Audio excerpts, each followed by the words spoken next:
Bismillahirrahmanirrahim. Bismillahirrahmanirrahim. Assalamualaikum warahmatullahi wabarakatuh. Jumpa lagi kita dan channel saya. Hari ini hari Sabtu, 8 bulan ni tak? 11 bulan. 11 bulan April 2026 Masehi bersamaan dengan 22 Syawal 1447 Hijriah. Okey, sekarang ni pukul 6:08 petang. Seperti biasa, video daily report kita untuk hari ini.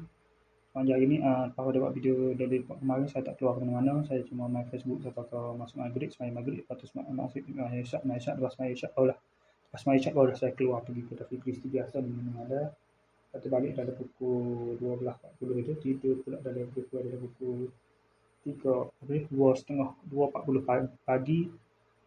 2.30 pagi, bangun pada pukul 6.50 pagi, bangun mandi tu saya subuh, kemudian makan sarapan main internet apa tu. Tapi tak ada buat gap dia dah main Facebook apa ajak nak keluar. Tiba-tiba ngantuk tidur. Tidur tu bangun pula pada pukul 12.40.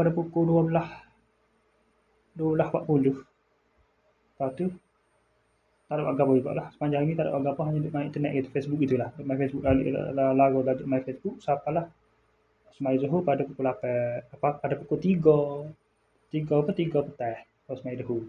Baliklah jap. Lepas tu ada juga edit video juga lah. Sambil edit video juga lah. Dah sempat edit video.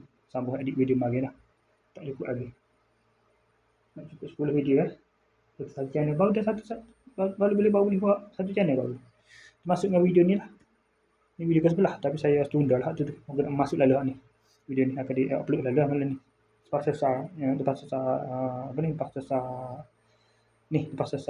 buat video ni. Lepas tu ada pukul rakaman ni.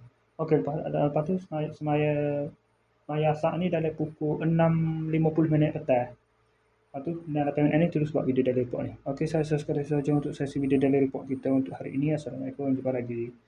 Bye.